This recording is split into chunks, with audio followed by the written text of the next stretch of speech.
Hello everyone and welcome to my YouTube channel. Today we are going to discuss about how to fix FaceTime activation and error occurred during activation. Try again. So for example, if you try to activate your FaceTime and after that you turn on the toggle and you see this kind of error on your FaceTime activation. So how you can fix that? For this, what you have to do, you have simply watch this video completely. So without wasting any time, let's start the video. So first of all, you have to simply close this page. And after closing this page, what you have to do, you have to simply make sure that you are connected to a proper Wi-Fi or internet connection. And after that, what you have to do, you have to simply turn on the airplane mode for some second. And after that, you have to simply turn it off again. And you have to also restart your Wi-Fi router. And the next thing you have to do is you have to simply go to setting, and after that you have to scroll it down until you find the option of general. So here you have to simply click on that, and after that you have to scroll it down until you find the option of transfer or reset iPhone.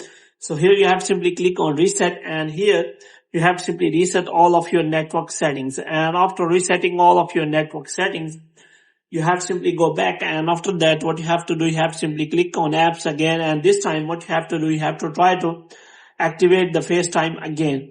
And here you have to simply make sure that this toggle is turned on, and after that you will see that this FaceTime has been activated as you turn on the toggle.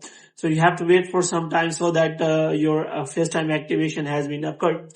So if now it is working properly, then well and good. If the problem is still there, then what you have to do, you have to simply restart your iPhone, and after that you have to simply open it again.